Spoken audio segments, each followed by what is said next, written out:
ഇന്ത്യക്ക് വലിയ ഭീഷണിയായിക്കൊണ്ട് China Yarlung Tsangpo നദിയിൽ ലോകത്തിലെ ഏറ്റവും വലിയ ജലവൈദ്യുത പദ്ധതി നിർമ്മിക്കാൻ പോകുകയാണ്. ഈ പദ്ധതി ടിബറ്റൻ പ്രദേശത്താണ് വരുന്നത്. പക്ഷേ ഇതിന്റെ പ്രത്യാഘാതങ്ങൾ ഇന്ത്യയിലുള്ള ദശലക്ഷക്കണക്കിന് ജനങ്ങളെ ബാധിക്കും.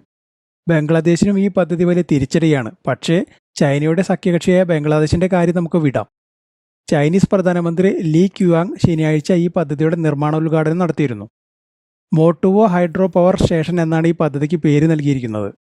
പദ്ധതി പൂർത്തിയാകുമ്പോൾ ലോകത്തിലെ ഏറ്റവും വലിയ ജലവൈദ്യുത പദ്ധതിയാകും ഇത്. നിലവിലുള്ള മറ്റു പദ്ധതികളെ വെച്ച് നോക്കിയാൽ 3 ഇരട്ടി വൈദ്യുതി ഉൽപ്പാദിക്കാൻ ശേഷിയുണ്ടാകും.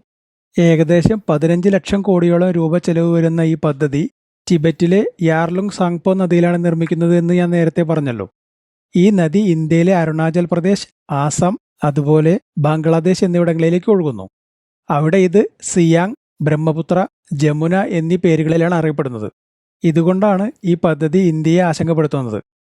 യാർലുങ് സാങ്പോ നദിയുടെ നിയന്ത്രണം ചൈനയ്ക്ക് കിട്ടിക്കഴിഞ്ഞാൽ ഇന്ത്യയുടെ സമ്പദ് വ്യവസ്ഥയ്ക്ക് വലിയ ഭീഷണിയാകുമെന്ന് ഓസ്ട്രേലിയയിലെ ലോവി ഇൻസ്റ്റിറ്റ്യൂട്ടിന്റെ റിപ്പോർട്ടിൽ പറയുന്നുണ്ട്. അരുണാചൽ പ്രദേശ് മുഖ്യമന്ത്രിയും ഈ റിപ്പോർട്ടിനെ ശരിവച്ചിരുന്നു.